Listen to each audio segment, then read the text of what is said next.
Magandang araw po sa inyo, Sir Blair. Lalong-lalo na po sa mga giliw ninyong tagapakinig at taga-suporta sa inyong mga YouTube channel na The Voice Addict at mga kwento ni Apong Isaac. Ang kwentong aking ibabahagi ay nangyari taong 1991. 11 taong gulang po ako nang magsimula akong maging manunugis ng aswang. Naging tagapagbantay po ako sa aming baryo dahil madalas kaming pasukin ng mga masasamang elemento. Kapitan po kasi si tatay noon at tinutulungan ko siya para mapangalagaan ang kaligtasan ng aming baryo. Ngunit isang araw, nalaman ko po na mayroon pala akong kakambal at kasama niya ang aking ina. Kaya nagdesisyon po kong hanapin silang dalawa. Ngunit hindi naging madali ang paghahanap ko sa kanila dahil marami akong nakasagupang mga aswang at doon po nagsimula ang nakakakilabot kong karanasan na hinding-hindi ko po makakalimutan. Kilalanin niyo na lamang po ako sa pangalang Abel. At ito ang aking kwento. Tay, bakit po mag-isa lang po kayo rito sa labas? Nagpapahangin lamang ako. Hindi kasi ako makatulog. Pero hating gabi na po, tay. Bakit hindi pa po kayo pumasok sa loob? May iniisip po ba kayo? Meron, anak. Bigla ko lang naalala ang tungkol sa nanay mo at sa kapatid mo. Hindi sila mawala sa isip ko. Lalo na ang kakambal mo si Cain. Palagi ko rin naman po silang naaalala, tay. Simula po nang maikwento nyo sa akin ang tungkol po sa kanila. Hindi na po sila nawala sa isip ko. Kahit nagulat po ako na mayroon pa pala akong kapatid at kakambal ko pa po. Masama ba ang loob mo sa akin? Dahil ngayon ko lang sinabi sa'yo ang tungkol sa kanila. Hindi po, tay. Pasensya ka na, Abel, anak. Gusto ko lang maintindihan mo ang lahat bago ko sabihin sa'yo.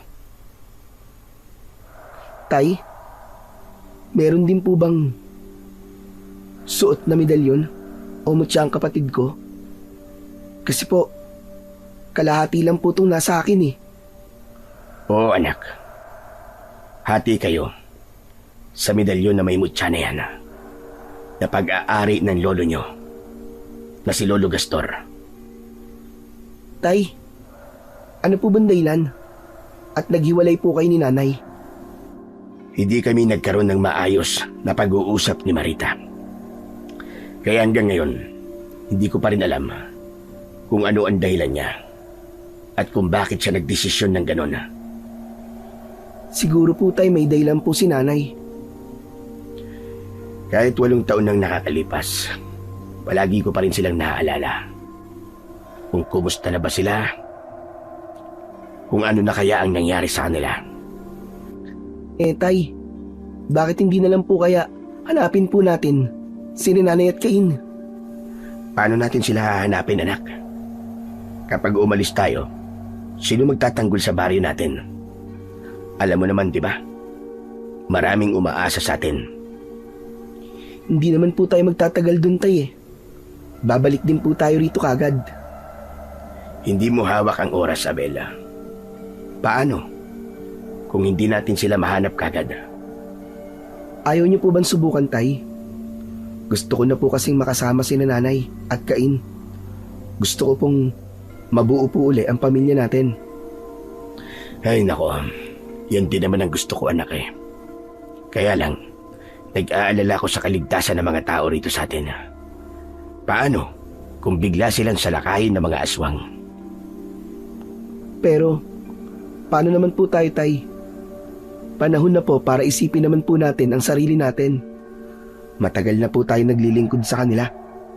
Wala naman po sigurong masama kung ang buhay naman po natin ang iisipin natin. Hindi po ba? Mahalaga po sa inyong pamilya natin. Mahalaga, anak. Pero ilang beses ko na silang hinanap. Pero nabigo lang ako. Isa pa, hindi naman natin to ginagawa dahil lang sa mga kababaryo natin, anak. Bilang kapitan, tungkulin kong pangalagaan ang kaligtasan nilang lahat. Matagal na po tayong naging manunugis ng aswang, Tay. Unahin niyo po muna ang pamilya natin. Talaga bang gusto mo nang mahanap ang kakambal mong si Cain? At ang nanay mong si Marita? Siyempre naman po, Tay. Gusto ko na po silang makita at makasama. Ang tanong lang naman po naaalala pa kaya nila tayo? Hinahanap din kaya nila tayo, Tay? Hindi sumagot si tatay sa tanong kong yon. Sa halip, ibinaling niya ang kanyang paningin sa labas ng bahay. Nang mga sandaling yon, ay magkatabi kaming nakaupo sa bangko habang nakatingin kami sa labas.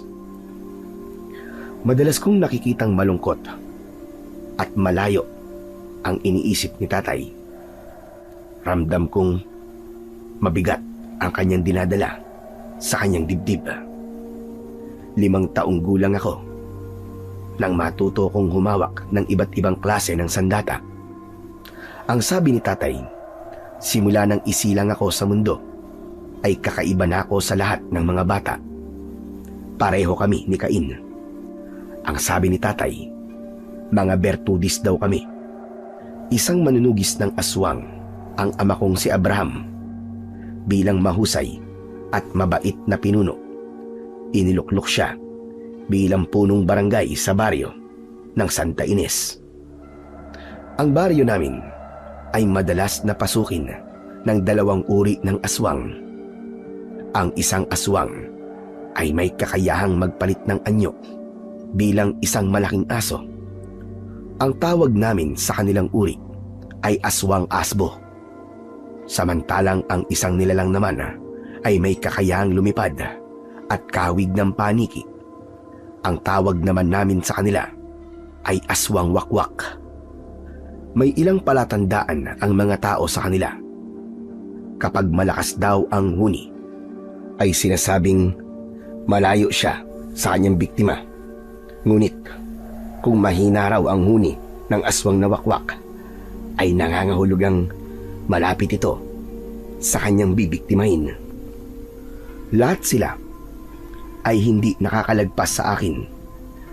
Palagi ko silang natatalo dahil sa suot kong mutya ng kidlat na nakalagay sa aking medalyon.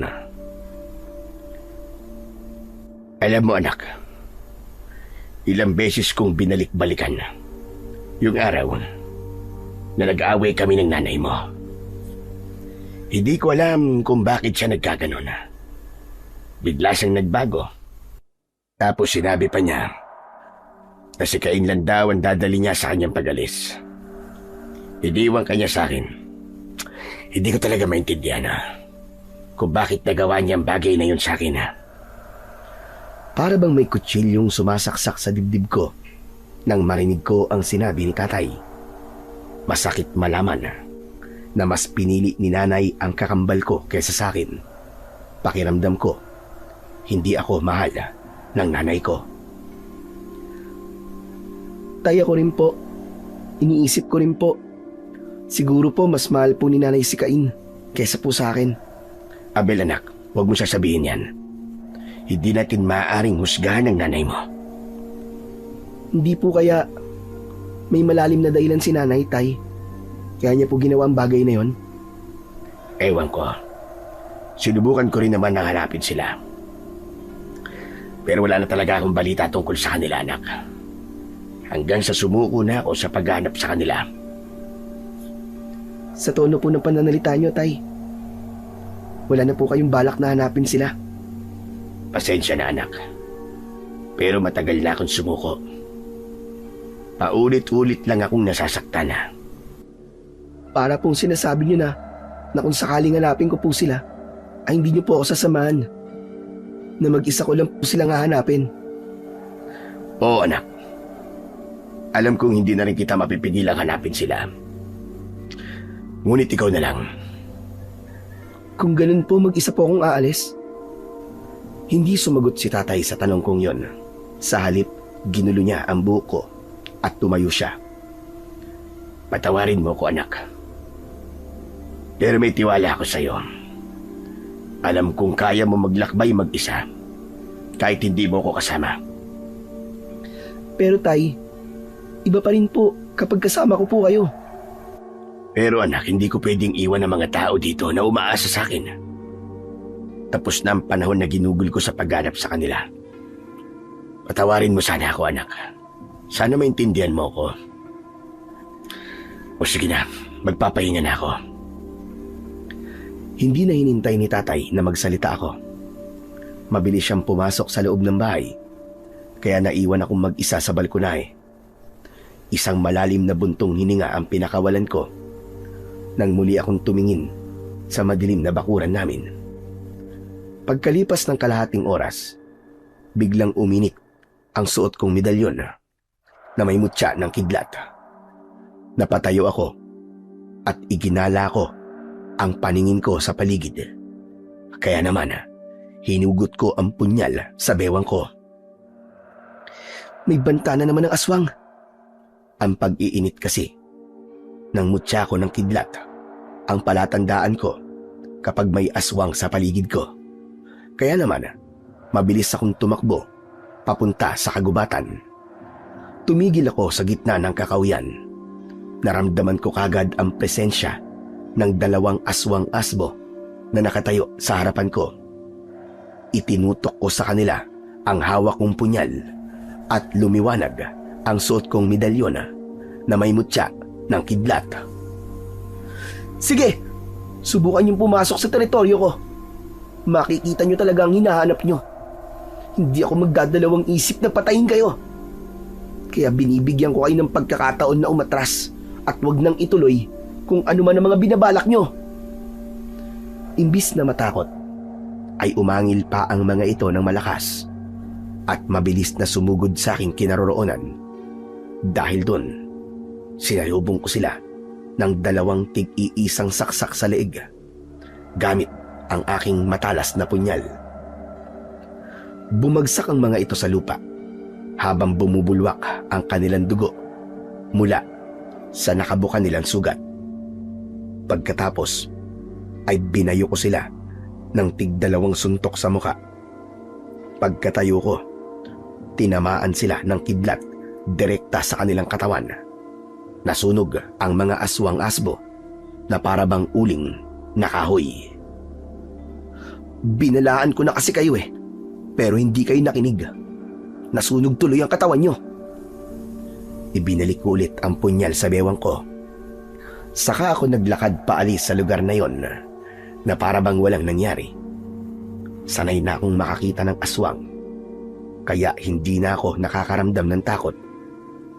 Habang naglalakad ako pabalik sa bahay, biglang sumagi sa isip ko ang mga sinabi sa akin ni tatay.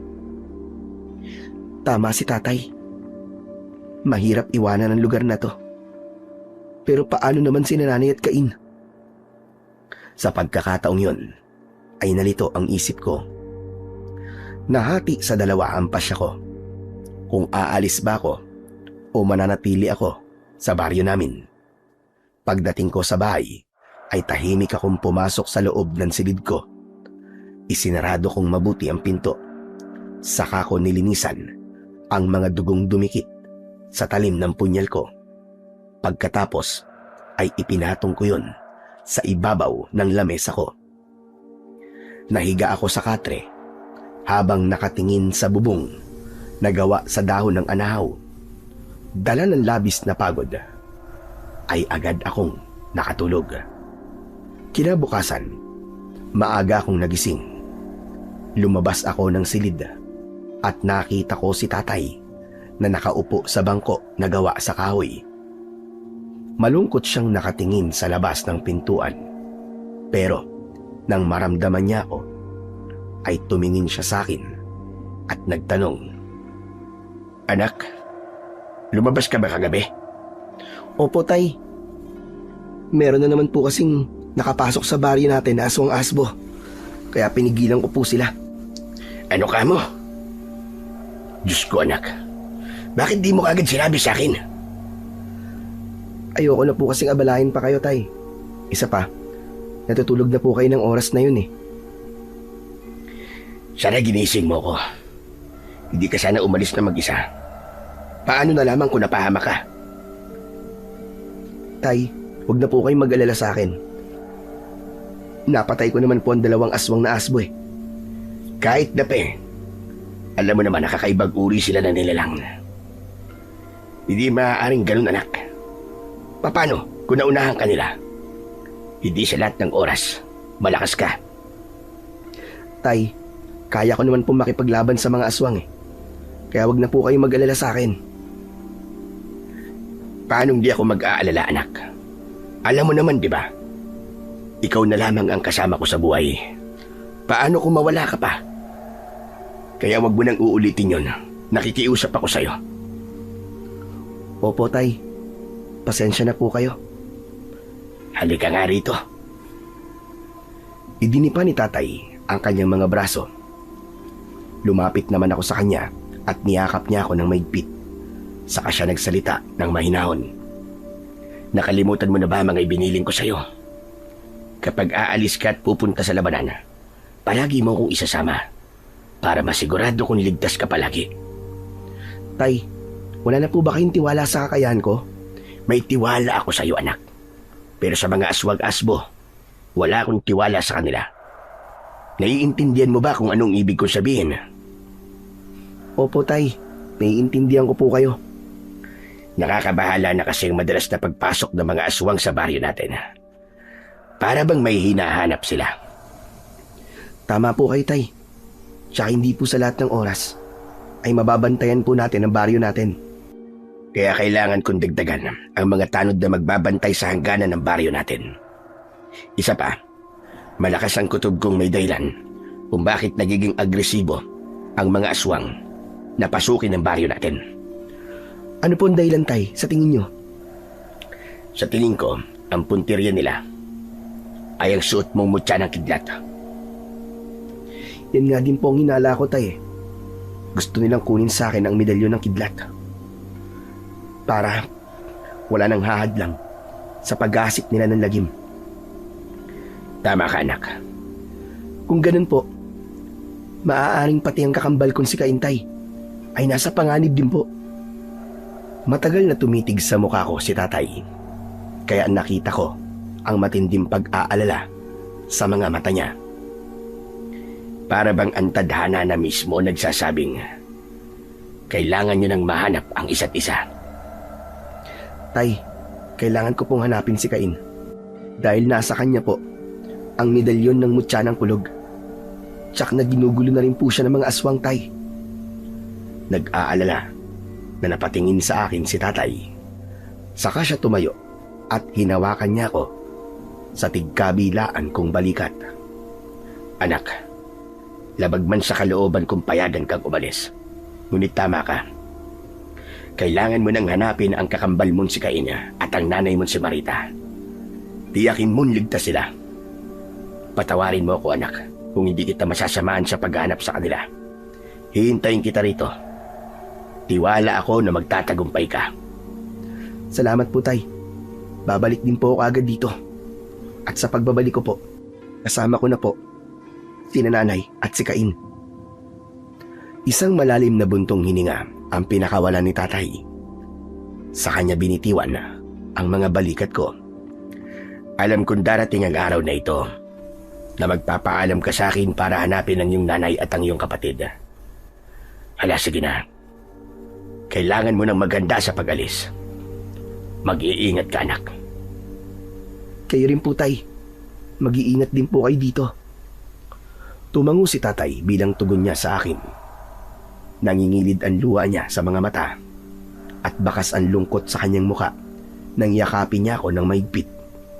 Saka siya lumabas ng bahay para pumunta sa barangay hall. Alam kong hindi kaya ni Tatay na makita akong umalis, kaya mas pinili nitong maunang umalis kesa sa akin.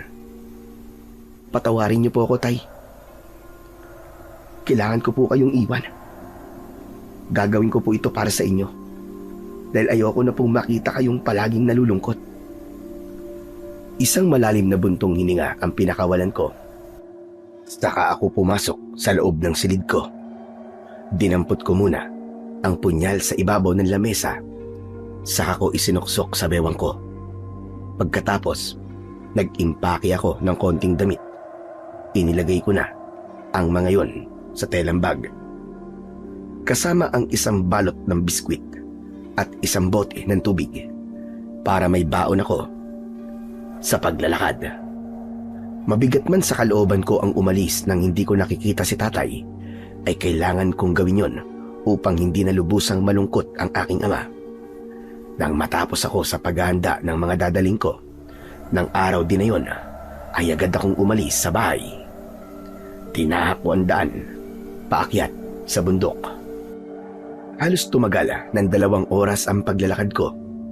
Saka ko narating ang unang baryo.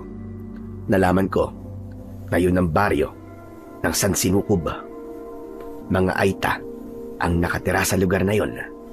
Nagtanong-tanong ako sa kanila kung kilala nila si Nanay Marita at Cain. Ngunit bigo ako. Walang nakakakilala sa dalawa. Hindi ako tumigil sa paghanap hanggang sa nakarating ako sa pangalawang baryo. Pero kagaya ng nangyari kanina, wala akong natanggap na impormasyong nagsasabi na kilala nila sina Cain at si Nanay. Konting tiyaga pa, Abel. Huwag kang susuko. Muli kong ipinagpatuloy ang paglalakad hanggang sa inabutan na ako ng dilim sa kalsada. Mas mabuti siguro kung dito na muna ako magpapalipas ng gabi. Inilapag ko sa ugat ng puno ang dala kong bag. Yun ang ginawa kong unan. Pagkatapos, nahiga ako. Pero hindi agad ako dinalaw ng antok. Biglang sumagi sa isip ko si tatay habang nakatingin ako sa itaas ng puno. Ano kayang ginagawa ngayon ni tatay? Tsak, nag-aalala na siya sa akin. Habang nakatingin ako sa nakalitaw na buwan sa langit, bigla akong nakarinig ng malakas na pagaspas ng pakpak mula sa himpapawid. Kasunod ng paggalaw ng mga daon sa itaas ng puno. Napabalikwas ako ng bangon. Muling naulit ang huni ng aswang na wakwak. Mahina yon, palatandaan na malapit lang sa akin ang halimaw. 5 taon pa lang ako noon ay pinag-aralan ko na ng mabuti ang tungkol sa mga nilalang na kampon ng kadiliman. Kabisado ko na rin ang kanilang kahinaan at kung ano ang unang mararamdaman ko sa ngutya ng kidlat. Tumayo ako, sabay tingala sa langit. Hinugot ko sa kaluban ang punyel ko, saka ako naging alerto sa paligid. Umiinit ang medalyon ng ngutya ng kidlat sa leeg ko. Sigurado akong malapit na sa akin ang aswang na wakwak. Nagtago ako sa likod ng puno at pinakiramdaman ko ang ingay sa paligid. Maya-maya pa ay bumaba sa lupa ang aswang na wakwak. Panay ang pagaspas ng kanyang pakpak at mahina ang kanyang huni. Panay ang linga niya sa paligid na parabang may hinahanap. Mapula ang kanyang mga mata at matutulis ang kanyang mga ngipin na paraban lagari. Kaya naman, mahigpit kong hinawakan ang aking punyal upang maging handa sa pag-atake ng aswang sa akin. Akma sanang lalapit sa aking pinagtataguan ang aswang na wakwak nang bigla itong napatingin sa gawi ng baboy ramo. Mabilis nitong sinunggaban ng kagat ang leeg ng hayop. Saka sinipsip ang dugo nito at winakwak ang tiyan kasunod ng pagkain nito sa lamang loob ng kaawa-awang baboy ramo. Nanginginig ako dahil sa labis na galit. Yun ang unang pagkakataon na hindi ko pinatay ang aswang. Mas mahalaga sa akin ang makita ko muna sina Nanay Marita at Cain. Nang mabusog ang aswang na wakwak, lumipad ito paitaas at nawala sa madilim na bahagi ng kalangitan. Mabuti na lang. at hindi niya naramdaman ang presensya ko. Tamang-tama. Makakapagpahinga ako ng maayos. Agad akong nahiga sa pinagtataguan ko. Saka ko ipinikit ang mga mata ko. Dahil sa labis na pagod, ay agad akong nakatulog. Kinabukasan, nagising ang natutulog kong diwa dahil sa malakas na huni ng baboy ramo sa tabi ko.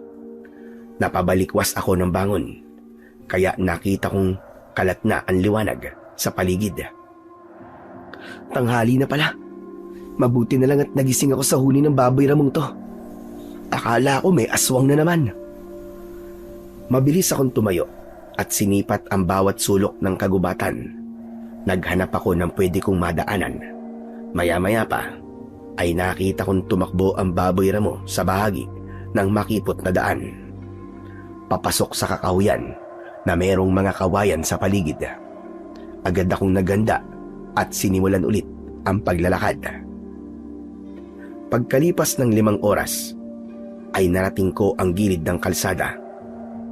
Nakita ko ang nakatayong mga bahay na gawa sa kugon at kawayan. Maraming mga bata ang naglalaro sa labas ng kani-kanilang tahanan.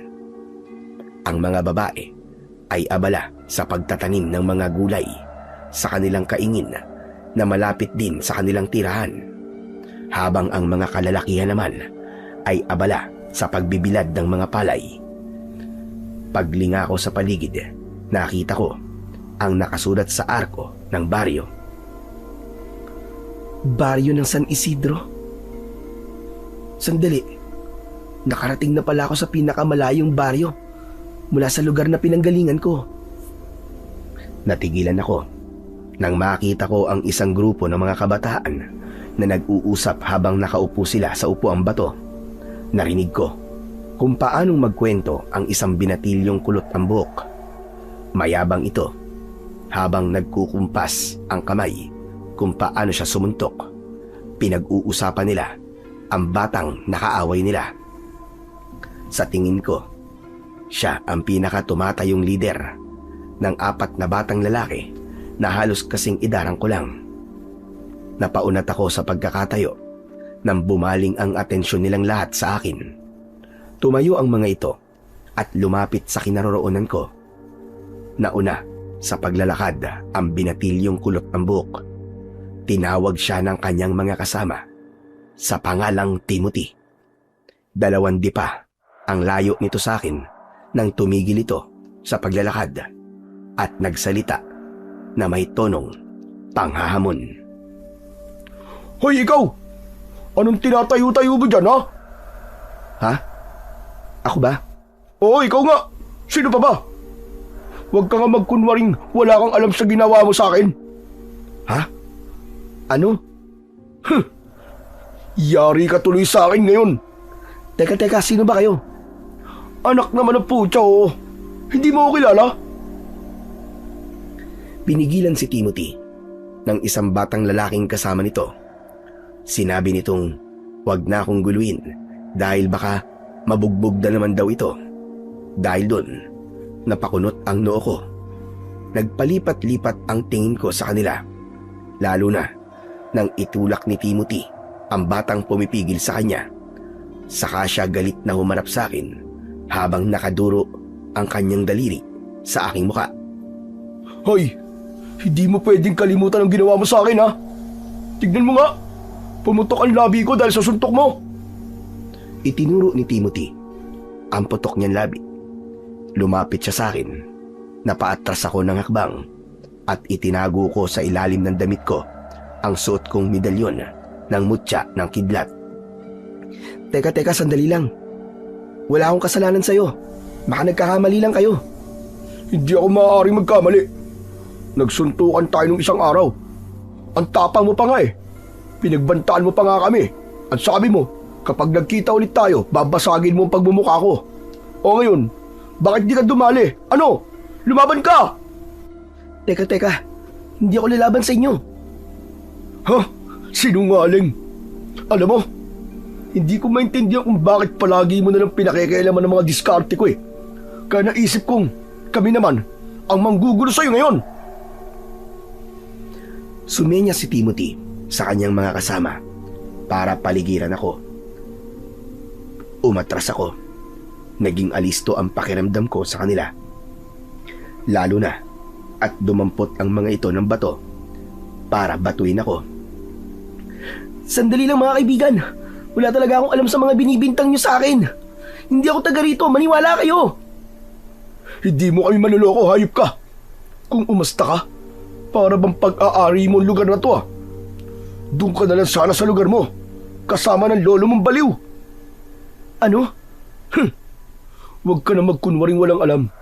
Hala, sige na mga kasama. Paulanan niyo siya ng bato. Lumipad agad ang mga bato sa kinaroroonan ko.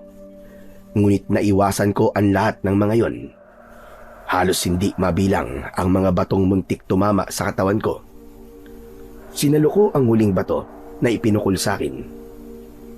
Natigilan ang mga ito dahil sa labis na pagtataka.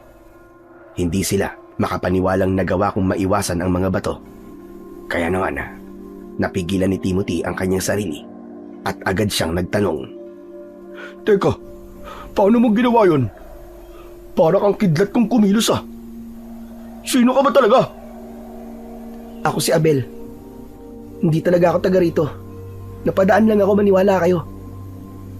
Pasensya na kayo Pero wala talaga akong balak na makipag-away sa inyo Walang maidudulot na magandang pakikipag-away. Kaya nakikiusap ako. Tigilan niyo na ako. Anong sabi mo? Pambihira. Nakalug na ba yung ulo mo? At naging mabait ang pakikipag-usap mo sa akin ngayon? Hoy! Para sa amin, ikaw ang pinakabarumbadong bata na nakilala namin. Ultimo matanda nilalabanan mo. Pagkatapos, aasta ka na mabait ngayon. Lokohin mo ang lela mong panot. Ano? Saglit ako natigilan nang maintindihan ko kung bakit nagsalita ng ganun si Timothy. Teka, hindi kaya... Hoy! Anong binubulong-bulong mo dyan, ha? Hindi Hoy ang pangalan ko. Sinabi ko na sa inyo, ako si Abel. Abel ang pangalan ko. Wala akong pakialam kung Abel ang pangalan mo. Hoy talaga ang tinatawag namin sa mga taong kagaya mo masamang ugali. Sige na mga kasama, turuan niyo siya ng leksyon. Balian niyo ng buto ang hayop na yan. Teka sandali. Huwag niyong gawin to. Mabilis na sumugod sa akin ang mga batang lalaki na inutusan ni Timothy. Umatake sila ng suntok sa akin, ngunit naiwasan ko ang mga yon. Sila mismo ang nagkatamaan sa muka, kaya agad silang bumagsak sa lupa habang putok ang kanilang labi. Ay naku, ano ba yan? Ang tatanga niyo naman! Bumangon kayo! Grabe! Mga lampa! Pinagsisipa ni Timothy ang bumagsak niyang mga kasama. Mabilis silang bumangon habang nakangiwi ang kanilang muka. Ano pang hinihintay niyo? Atakihin niyo siya! Bilisan niyo! Agad silang lumapit sa akin at inatake nila ako ng sipa. Pero mabilis ko yung nailagan. Hindi ko sila nilabanan. Nakatayo lang ako habang iniiwasan ang bawat pag-atake nila. Kagaya ng una, nawalan sila ng balanse at sabay rin na bumagsak sa lupa. Kaya naman, mas dumilim ang anyo ng kanilang pinuno na si Timothy. Anak naman ng 7 kalabaw, oo! Ano nangyayari sa inyo? Pagtulungan niyong hawakan, ang hihina talaga ng isip niyo! Mabilis na tumayo ang mga batang inutusan nito. Sabay-sabay silang umatake sa akin ng suntok. Naiwasan ko ang mga yon, pero dahil marami sila, nagawa nila akong hawakan si tigkabilaan kong braso. Hindi ako nagpumiglas. Hinintay kong lumapit sa akin si Timothy. Ngumisi ito nang makita niyang hawak na ako ng mga kasama niya. Ang buong akala mo ba? Madali mo matatalo mga bata ko. Patitikimin kita ngayon ng malupit na paghihiganti. Kaya simulan mo na magdasal. Teka sandali lang. Nagkakamali kayo. Hindi ako yun. Hindi ko nga kayo kilala Kaya bitiwan niyo na ang kamay ko. Huwag ka na magkunwari. Ganyan din ang katwiran ng mga batang nasusukol namin. Humanda ka sa akin ngayon. Lintik lang ang walang ganti. Sinuntok ako ni Timothy, ngunit naiwasan ko yun. Tinamaan niya ng suntok ang isang batang lalaki na may hawak sa kabila kong braso. Dahil dun, nabitiwan nito ang braso ko. Kaya naman, nakahanap ako ng pagkakataon para hilahin ang isa ko pang braso mula sa pagkakahawak ng mga kasama nito. Tuluyan akong nakawala sa kanila. Ano ba? Hawakan nyo kasi. Nag-iisa lang yan eh. Nagpapatalo kayo. Nang walang lumapit sa akin para hawakan ulit ako, si Timothy na ang lumapit sa akin at inatake niya ako ng sipa. Ngunit tumama lang yun sa hangin dahil nailagan ko ang bawat pag-atake niya. Dahil dun, mas lalong nagalit si Timothy. Binalingan niya ang mga kasama niya at pinagsisipa niya ang mga ito. Hoy, ano ba? Hawakan nyo kasi. Sabay turo sa akin ni Timothy. Mabilis nila akong sinunggaban at pinagtulungang hawakan si tigkabila ang braso at binti para hindi ako makagalaw. Lintik ka. Magbabayad ka sa akin ngayon. Akma na sanang susuntukin ako ni Timothy nang biglang may sumigaw mula sa akin likuran. Boses yun ng isang batang lalaki. Hoy, Timothy! Ano na naman bang ginagawa nyo, ha? Hindi pa kayo nadala sa ginawa ko sa inyo? Meron na naman kayong pinagtitipan? Nanlaki ang mga mata ni Timothy nang nagpalipat-lipat ang tingin nito sa mukha ko at sa mukha ng bagong dating na batang lalaki. Bumitaw din sa akin ang mga kasama nito. Napaatras silang lahat habang namumutla ang kanilang mukha. Teka, papanong? Anong papanong, ha? Hindi ba't pinagsabihan ko na kayo na huwag kayong mananakit ng mga batang kagaya ko? Hindi ba't sinabi ko rin na kapag nahuli ko kayong may pinagtutulungan na batang walang kalaban-laban sa inyo, babasagin ko ang pagbumukha nyo? Ikaw nga yun. Ikaw ang bumugbog sa amin. Teka! Napaatras si Timothy habang titig na titig sa batang lalaking nasa likuran ko. Ano? Bakit di ka makapagsalita, ha? Kung talagang matapang kayo, ako ang harapin nyo. Tayo ang magtuos. Mabilis na sumugod ang batang lalaki, kasunod ng pagsuntok nito sa muka ni Timothy. Ano? Bakit hindi ka lumaban sa akin ngayon, ha? Lumaban ka. Ilabas mo ang tapang mo. Bumagsak ang mga ito sa lupa. Habang nasa ilalim si Timothy, hindi siya makagalaw dahil sunod-sunod ang suntok na tumama sa kanyang muka. Tumayo ang batang lalaki at binalingan naman ito ang mga kasama ni Timothy. Dahil sa takot, kumaripas ng takbo ang mga bata. Naiwan si Timothy habang nakangiwi ang muka dahil sa labis na sakit. Nang tumingin sa akin ang batang lalaki, kinabahan ako. Nanlaki ang mga mata ko at hindi ako nakapagsalita. Agad kong nakilala kung sino ang batang lalaki na bumugbog kay Timothy. Diyos ko, hindi ako maaaring magkamali. Siya si Cain. Natagpuan ko na ang kakambal ko. Hindi ako nagpahalatang kilala ko si Cain.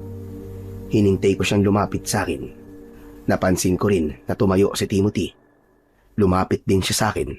Hindi ito nakatiis. Nagsalita ito habang titig na titig sa mukha ko. Ang pagiging magkamukha niyong dalawa ang dahilan kung bakit hindi na ako nakalaban kanina. Dahil nagulat ako. Cain, bakit magkamukha kayo ng batang yan? Tumahimik ka. Kaya siguro pinagtulungan niyo ang batang to dahil ang buong akala niyo, ako siya, no? Oo, dahil balak namin gumanti sa'yo. Kanina pa niya sinasabing nagkakamali kami ng paratang sa kanya. Naabel ang pangalan niya. Pero hindi kami naniwala. Yung pala, nagsasabi pala siya ng totoo. Teka, hindi mo siya kilala, tama ba? Hindi ko siya kilala. Kaya umalis ka sa harapan ko. Pabayaan mo kami mag-usap. Mamaya tayo magtos. Itinulak ni Cain si Timothy. Saka siya lumapit sa akin. Kinabahan ako dahil hindi pa rin ako makapaniwala sa ugali ng kakambal ko. Barumbado siya at mainitin ang ulo. Malayo sa ugali ko na mahaba ang pasensya. Maya-maya pa, napakunot ang noo ni Cain habang sinisipat niyang mabuti ang mukha ko. Nang magkalapit kami na mukha, para akong nananalamin. Kahawig na kahawig ko siya. Napansin ko rin ang suot niyang kwintas. Yun ang medalyon na may mutya ng kulog. Ikaw, sino ka? Bakit magkamukha tayo? Ha? Hindi ko rin alam eh. Di ba may ganun naman talaga? Kahit hindi magkakilala, ay merong magkakamukha. Huwag mo akong lokohin ha. Magsabi ka sa akin ng totoo kung sino ka. Dahil kung hindi, babalasahin ko rin ang pagmumukha mo. Hindi ko alam kung tama bang aminin ko na lang sa kanya na ako ang kakambal niya. Ngunit batay sa ugali niya, tsak na hindi agad siya maniniwala sa akin. Tinatanong kita, sumagot ka. Maikli lang ang pasensya ko ha. Baka suntukin kagad kita dyan.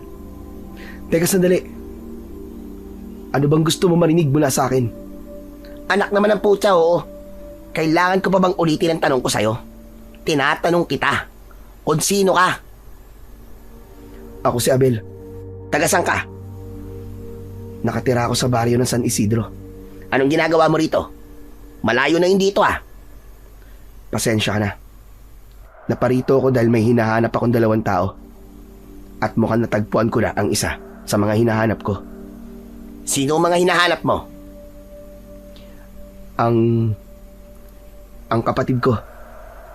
Ang kakambal ko na si Cain. Kasama niya si Marita, ang nanay namin. Biglang natigilan si Cain. Tumitig siya sa mukha ko. Bumakas ang gulat sa mukha niya. Cain ang pangalan ko. Nanay ko si Marita. Sinasabi mo bang kakambal kita? At nanay mo rin si Marita? Oo, ganun na nga. Nang makita kong kamukha kita, lumakas ang kutob kong ikaw nga ang hinahanap ko. Dahil sa naging pag-uusap namin ni Cain, lumapit ulit sa amin si Timothy. Nagpalipat-lipat ang tingin nito sa mukha namin. Itinulak naman ito ng kakambal ko. Pwede ba, Timothy? Lumayo ka nga muna sa akin at baka hindi kita matansya. Mainit ang ulo ko ngayon ha. Kaya huwag kang pahara-hara dyan. Tama nga ang kutob ko. Magkakambal ka kayo. Dahil magkamukha kayong 2. Kaya pala, pareho kayong barad. Tuluyan ng hindi napigilan ni Cain ang kanyang sarili. Sinuntok niya uli sa muka si Timothy. Bumagsak ito sa lupa at pinagsisisipa niya ito sa tadyang. Kaya naman, inawat ko na si Cain. Cain, tama na! Awat na! Baka mapatay mo siya! Talagang papatayin ko ang hayop na to. Kaya wag mo akong pigilan. Muling binalingan ni Cain si Timothy habang panay ang sipa niya sa katawan nito. Kaya naman, itinulak ko na siya. Sabi ng tama na eh! Tama na sabi! Tama na! Tumabi ka dyan! Itinulak ako ni Cain. Sa kanya nilapitan si Timothy. Dinakot nito ang damit ni Timothy. Tama na! Tama na! Aray! Hindi na ako lalaban. Maawa ka! Tama na! Sa susunod, na makita pa kita rito na may inaaping bata, ako ang makakalaban mo. Naiintindihan mo ba? Oo, Cain. Naiintindihan ko. Hala, sige na.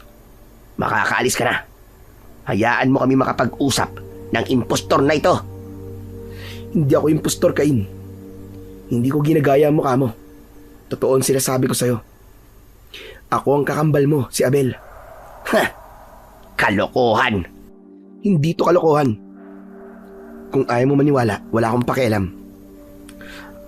Ang gusto ko lang malaman, nasan si nanay ngayon? Gusto ko siyang makita. Ano ko, sira? Maniniwala sa mga pinagsasabi mo? Magkamukha lang tayo, pero hindi ibig sabihin nun kakambal na kita at matatanggap na kitang kapatid. Sabay talikod nito sa akin. Iniwan niya ako, kaya hinabol ko siya. Teka sandali, saan ka pupunta? Uuwi na ako. Wala akong panahon sa mga drama mo. Sandali lang, sasama ako. Gusto kong makarating sa bahay niyo. Gusto kong makita si nanay. Wala nga si Nanay Marite. Tsaka pwede ba? Wag na wag mong mababanggit sa akin ang pangalan ni Nanay. Wala kang karapatan. Hindi mo siya ina. Totoo ang sinasabi ko, Cain. Bakit ba ayaw mo maniwala? Kapatid mo ko, kakambal mo ko. Naparito ako para hanapin kayo ni nanay. Wala nga siya, di ba? Ang tigas naman ng ulo mo. Ang kulit mo. Anong wala na si nanay? Ano bang ibig mong sabihin? Dahil sa pangangulit ko kay Cain, hinarap niya ako at dinuro niya ako sa muka. Hoy ikaw, kung gusto mo pang mabuhay, layuan mo ko Hindi porket kinakausap kita, naniniwala na ako sa mga pinagsasabi mo. Kung talagang ikaw ang kakambal ko, bakit ngayon ka lang nagpakita? Dahil ngayon ko lang nalaman na may kakambal pala ako. Ako nga Ngayon ko lang din nalaman na may kakambal pala ako. Kaya hindi mo ako masisisi kung bakit ganito ang reaksyon ko. Naiintindihan ko nararamdaman mo, Cain.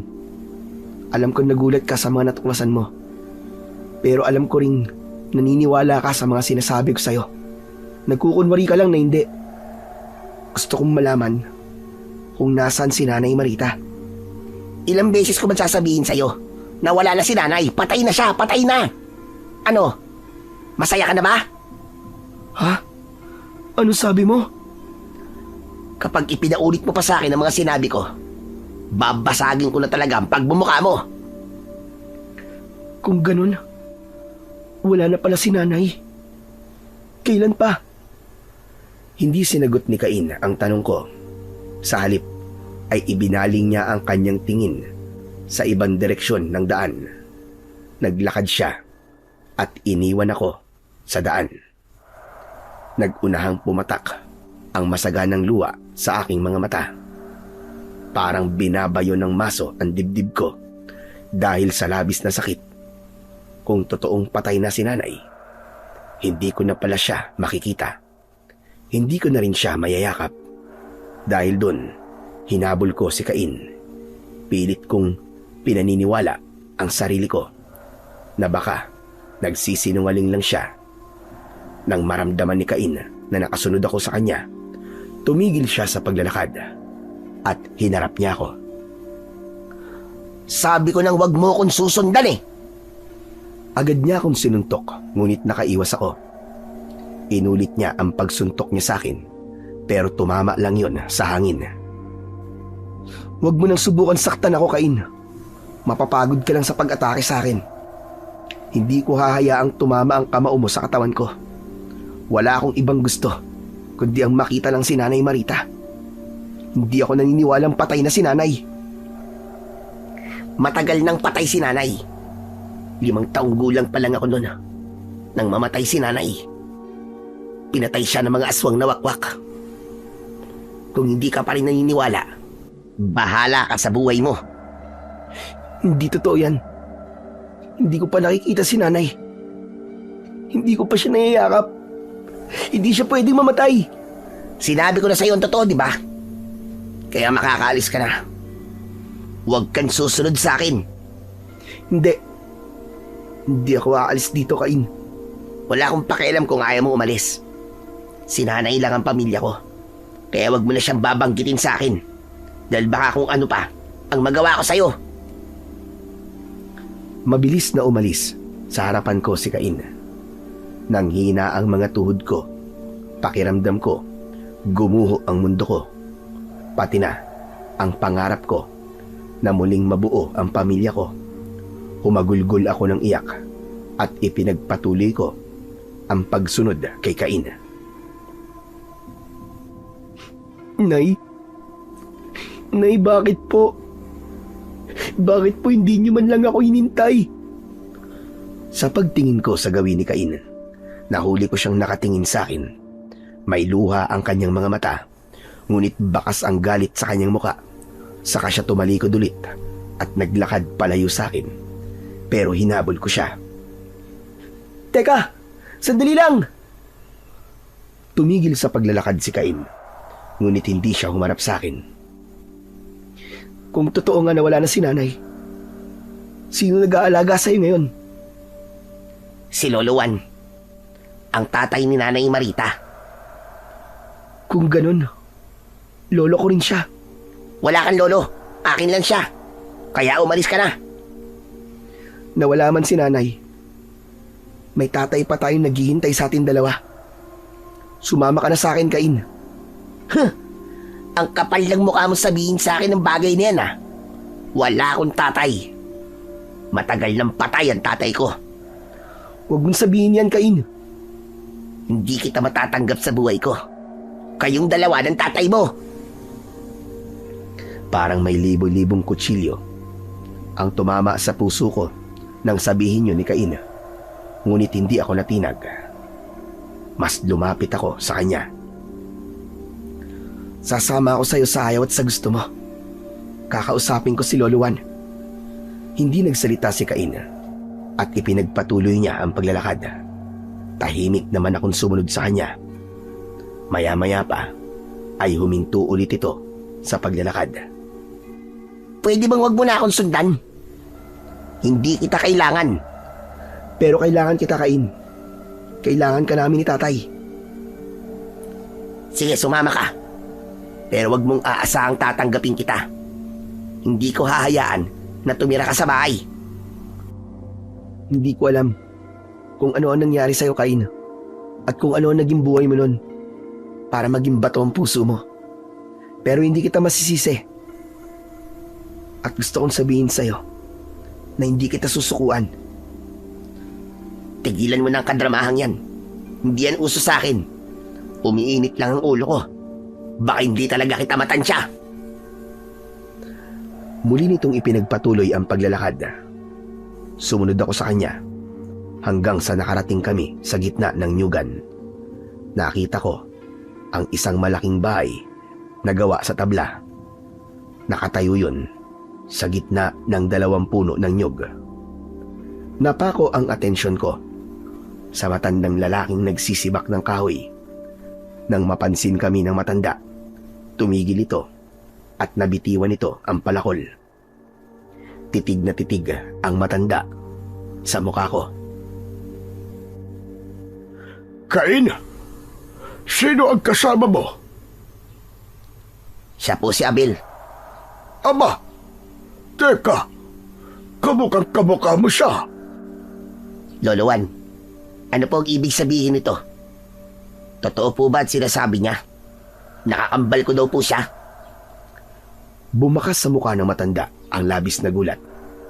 Ngunit napalitan yun ng tuwa. Alam ko ang tungkol sa kakambal mo, Cain. Patawarin mo ko kung sa kanya mo pa nalaman ang buong katotohanan. Ano po? Ganun lang po yung kasimple para sa inyo, Lolo Juan. Niloko niyo po ako eh. Hindi niyo po sinabi sa akin na may kakambal pala ako. Dahil naganap ako ng tamang pagkakataon para sabihin sa iyo ang tungkol sa bagay na ito. Alam niyo po, Lolo Juan, pakiramdam ko, tinraidor niyo ako. Apo, patawarin mo ko. Ngunit narito na siya at hindi ko hahayaan na magkahiwalay pa kayong magkapatid. Huwag niyo pong sabihin tatanggapin niyo si Abel. Abay, bakit hindi, Cain? Apo ko rin siya. Matagal na akong nangungulila sa kanya. At ngayong nasa harapan ko na siya, hindi ko nahahayaan na magkahiwalay ulit kami. Hindi ka ba masaya na narito na ang kakambal mo, Cain? Kung nalaman ko po nung mas maaga, baka naging mas masaya pa ako. Kaya lang hindi. Kaya hindi ko po siya matatanggap. Hindi ko siya matatanggap sa pamamahay natin. Teka, sandali lang, Cain. Hindi ko naman sinabi. Natitira ako rito eh. Gusto ko lang siguraduhin kung totoong patay na si nanay. Yun lang. Lumapit sa akin si Lolo Juan. Hinawakan niya ang tigkabilaan kong balikat. Sa kasamaang palad, Apo, tama ang kakambal mo. Matagal nang patay si Marita.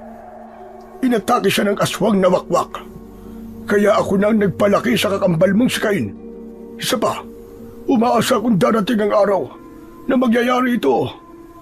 Ang magkikita kayong dalawa at magkasama kayong magkakambal.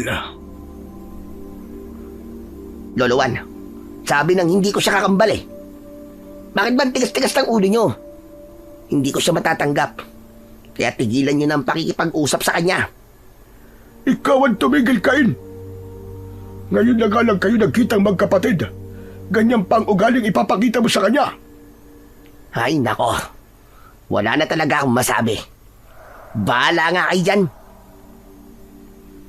Padabog na umalis si Cain at pumasok siya sa loob ng bahay. Saka naman ako binalingan ni Lolo Juan. Kinabig niya ako at niyakap niya ako ng mahigpit. Ang apo ko, salamat at nandito ka na. Lolo Juan, hindi ko man lang po nakita at nakasama si nanay. Sobrang sakit po na malamang wala na po siya. Pati po si Cain, hindi niya ako matanggap bilang kapatid niya. Tahan na, apo. Huwag ka nang malungkot. Kaya nga naging manunugis ng aswang si Cain. Dahil hindi niya matanggap ang nangyari kay Marita. Kaya ikaw nang bahalang magpasensya sa ugali ng kakambal mo. Bumitaw ng yakap sa akin si Lolo Juan. Pagkatapos ay hinawakan niya ang kamay ko. Pumasok na muna tayo sa loob ng bahay para makapag-usap tayo na maayos. Nang pumasok kami sa loob ng bahay, nakita ko ang maraming mga pugot na ulo ng iba't ibang klase ng hayop na nakasabit sa dingding. Napatingin ako kay Lolo Juan. Bukod sa pagsasaka, mangangaso rin ako ng mga hayop, Abel. Ibinibenta ko ang mga yon sa palengke. Kaya po pala marami rin po kayong mga sandatang nakasabit sa dingding. Ginagamit ko naman yan sa mga aswang na pumapasok sa baryo namin. Hala, sige na. Maupo ka muna at ipagtitimpla kita ng kape. Teka, Abel. Ano po yun, Lolo? Pwede ko bang makita kung nasa iyo pa rin ang medalyon ng mutya ng kidlat? Nagulat ako sa umpisa dahil alam din pala ni Lolo ang tungkol sa mutya ko. Agad kong inilabas ang mutya ng kidlat na nasa ilalim ng damit ko. Saka ko ipinakita kay Lolo Juan. Lumiwanag ang mukha nito dahil sa tuwa. Totoo nga. Walang duda. Ikaw nga ang apo ko. Hala, sige na. Maiwan muna kita dyan. Mabilis na tumalikod sa akin si Lolo Juan.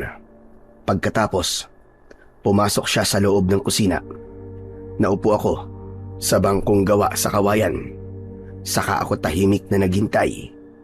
Pagkalipas ng 3 minuto, lumabas si Cain mula sa kanyang kwarto.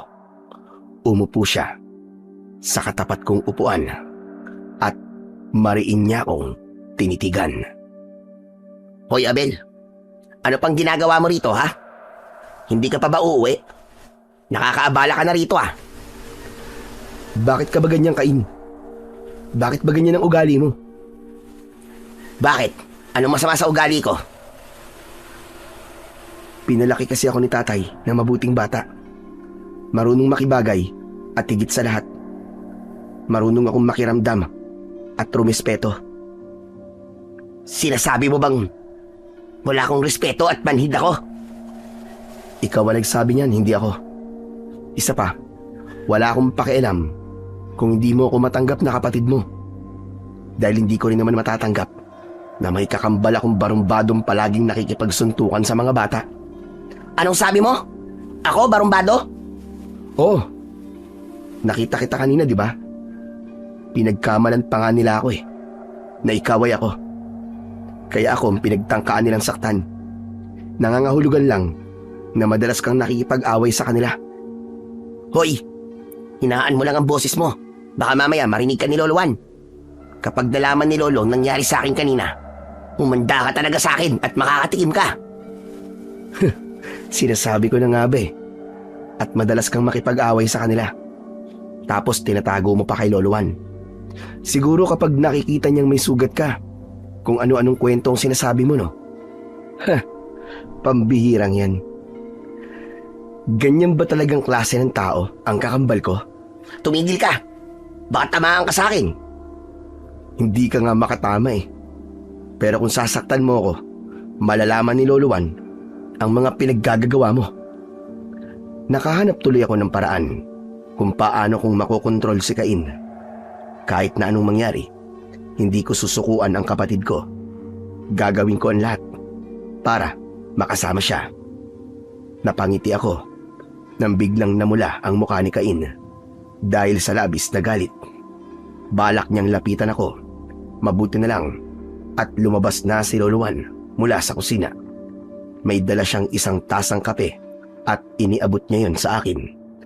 Mabilis ko namang tinanggap yon. Salamat po dito sa kape, Lolo Juan. Sige na, inumin mo na yan. Teka, hindi ka ba ginugulo nitong si Cain? Tumingin ako sa gawin ni Cain at muntik akong masamid ng kape nang makita kong pinandidilatan niya ako ng mga mata. Saka ipinakita sa akin ang nakataas niyang kamao na para bang nagbabanta. Napalingon naman si Lolo Juan sa gawit ni Cain. Cain, tinatakot mo ba ang kapatid mo, ha? Lolo naman eh. Palagay niyo po sa akin, multo. Hindi niya po ako tinatakot, Lolo Juan. Sa aswang nga po, hindi po ako natatakot eh. Sa kanya pa kaya. Sinungaling! Baka kapag nakakita ka ng aswang, magkandaihi kasi sa lawal mo. Bakit, Cain? Nangyari ba yun sa'yo? Mas lalong namula sa galit si Cain dahil sa pang-aasar ko. Siya nga pala. Ano bang binabalak mo ngayon, Abel? Uuwi na po muna ako sa baryo namin. Isasama ko po rito si tatay. Saan ba kayo nakatira ng tatay mo? Sa baryo po ng San Isidro. Pwede bang dito ka na lang muna? Kung gusto mo, ipasusundo ko ang tatay mo. Teka, ano nga bang pangalan ng tatay mo? Abraham po. Madali lang po siyang makikilala sa baryo namin dahil siya po ang kapitan del baryo doon. Kaya ba, hindi kanya sinamahang hanapin si Cain? Dahil may tungkulin siyang dapat gampanan. Opo, Lolo Juan. May dahilan din po kung bakit hindi po siya sumama. Madalas po kasing pasukin ng mga aswang na asbo ang baryo namin. Kung di niyo po itatanong, manunugis po kami ng aswang sa lugar po namin. Sus! Mayabang ka rin pala eh. Hindi ako mayabang, Cain. Nagsasabi lang ako ng totoo. Hindi ako naniniwala. Hindi ka nga lumaban dun sa mga batang umapi sa'yo kanina eh. Tapos sasabihin mong manunugis ka ng aswang? Dahil ayoko ng gulo, Cain. Aswang lang ang nilalabanan ko. Isa pa, hindi mo ako kagaya na basagulero. Abat! Tumigil ka na, Cain. Puro ka katapangan. Palagi mong pinaiiral ang init ng ulo mo. Hala, bueno't kilala ko ng tatay mo, Abel. Ipasusundo ko siya sa mga kaibigan kong mangangalakal. Pero Lolo, wala nang pero. Matagal kitang hindi nakasama, Apo. Kaya gusto kong makapiling ka kasama ni Cain. Sus! Umiral na naman ang pagiging dramatiko niyo, Lolo Juan. Lumabas ka nga muna ng bahay, ha, Cain. Pabayaan mo kaming mag-usap ni Abel. Hindi. Dito lang ako. Gusto ko pong marinig kung paano kayong paikuti ni Abel. Inubos ko na lang ang kape ko at hindi ko na pinatulan ang mga sinabi ni Cain. Maya-maya pa ay nagsalita ulit si Lolo Juan.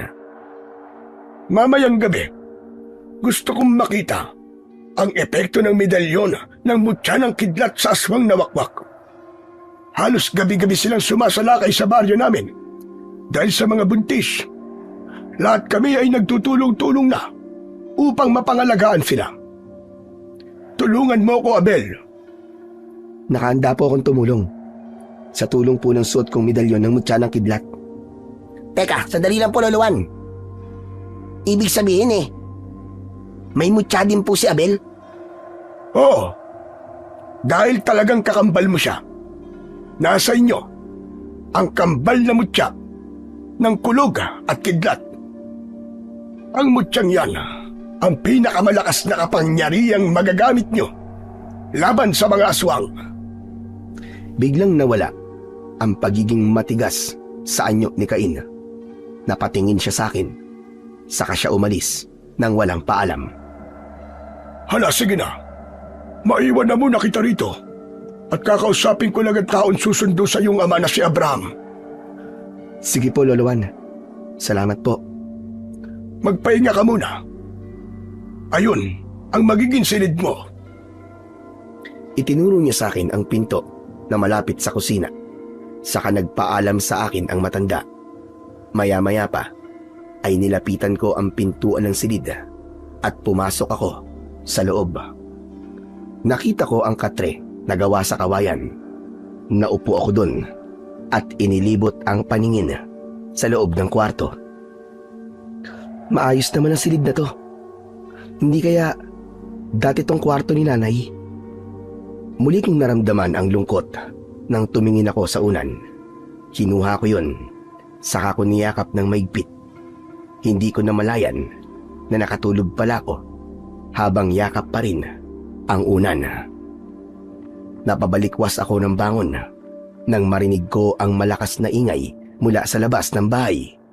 Kasunod ng pagaspas ng pakpak mula sa impapawid. Hindi ko namalayan ang oras. Gabi na pala. Teka, may aswang sa paligid. Mabilis akong bumangon sa higaan at agad akong lumabas ng kwarto. Narinig ko ang boses ni Cain sa labas ng bahay habang hinahamon niya ang mga aswang sa paligid. Hoy! Kayo! Kung matapang talaga kayo, magpakita kayo sa akin. Bakit hindi niyo ako labanan? Basta isa-isa lang. Nakita ko rin si Lolo Juan na nakatayo sa likod ni Cain. May hawak siyang pana at pinapana niya ang mga aswang na wakwak. Mabilis akong lumabas ng bahay at binunot ko ang punyal mula sa bewang ko. Tumingala ako sa langit at nakita kong halos matakluban ng mga aswang na wakwak ang buwan. Panay ang huli nila. Maya-maya pa ay bumaba ang mga aswang sa lupa. Nakakatakot ang anyo nila. Ngunit hindi ako nagpasindak. Itinutok ko sa kanila ang hawak kong punyal. Binunot din ni Cain ang kanyang sandata. Kaya nagulat akong pareho kami ng itsura ng armas. Teka, bakit pareho tayo ng punyal? Pag-aari ito ni nanay. Kaya wag mo nang ipamukha sa akin na magkakambal talaga tayo. Ngayon mo ipakita ang yabang mo kanina.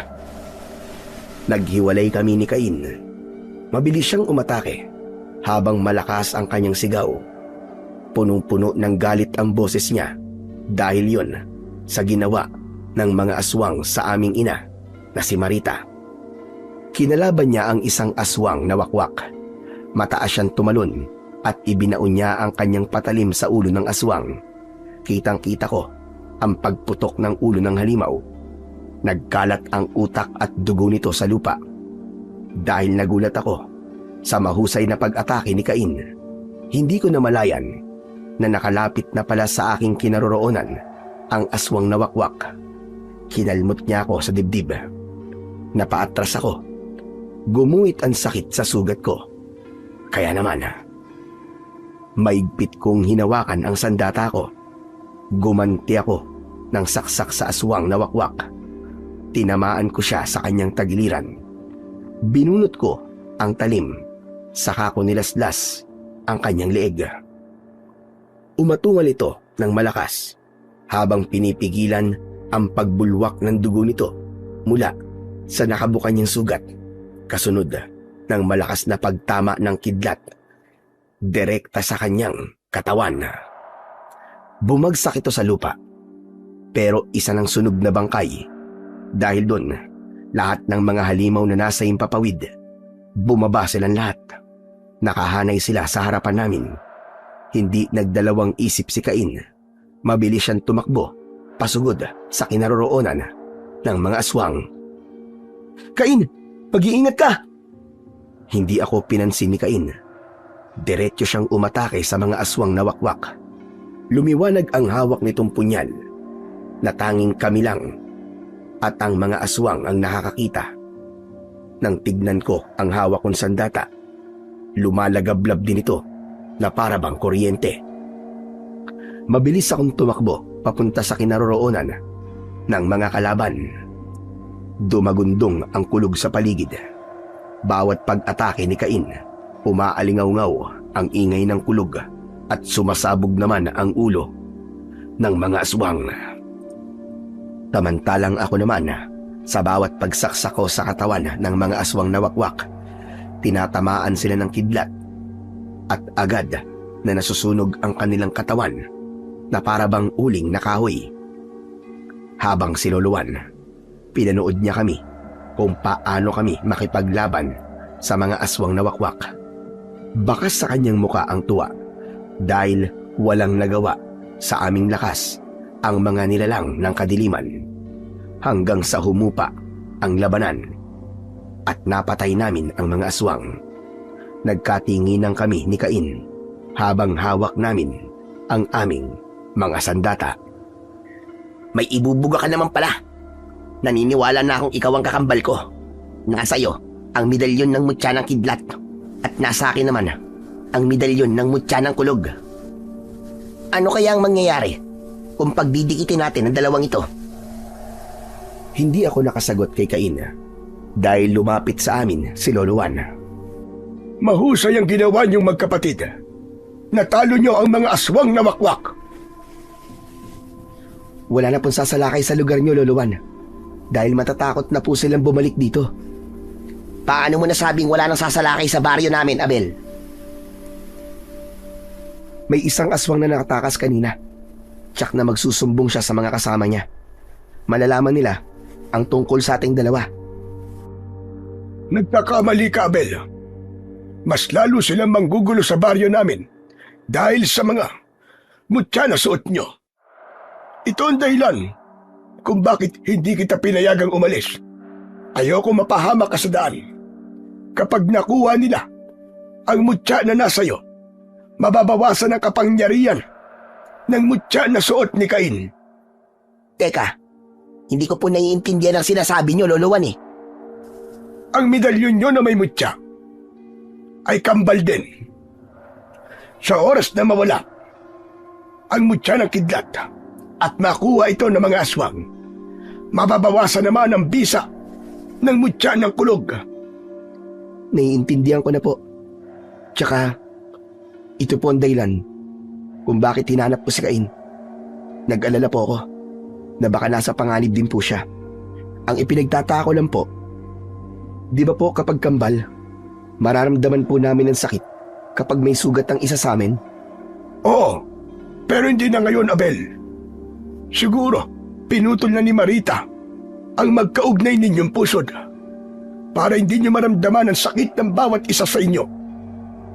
Kaya po pala kahit nasugatan si Abel, hindi ko po yun naramdaman. Oo, Cain. Dahil ang mutya nyo lang ang magkaugnay. Lolo Juan, ano pong dahilan? At biglang lumakas ang kapangyarihan ng hawak po naming punyal. Kahit na anong sandata ang hawakan nyo, magkakaroon ito ng kapangyarihan. Napansin ko rin po, nakakaiba ang epekto ng mga sandata namin sa katawan ng mga aswang na wakwak. Tungkol naman sa epekto ng mga mutya ninyo sa katawan ng mga aswang, ang medalyon ng mutya ng kidlat, sa oras na masugatan ng kalaban, tatamaan siya ng kidlat. Ganon din sa medalyon ng mutya ng kulog. Kapag nasugatan ng may suot nito ang aswang, makakarinig siya ng malakas na kulog na para bang dumadagundong hanggang sa sumabog ang kanyang ulo. Hala, ang astig naman nun. Kaya po pala sumasabog ang ulo nila kapag tinatamaan ko sila ng sandata ko. Sa aswang lang nagkakaroon ng epekto ang mga kapangyarihan ninyo. Walang dating ang mga yan sa mga tao. Lalo na kapag ang aswang ay nasa inyong tao. hindi rin nila mahahawakan ang medalyon nyo na may mutya. Kailangan kayo mismo ang maghuhubad nito.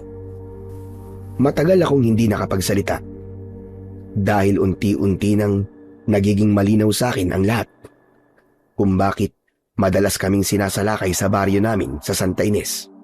Dahil ako pala talaga ang puntirya nila. Dahil sa mutya na suot ko.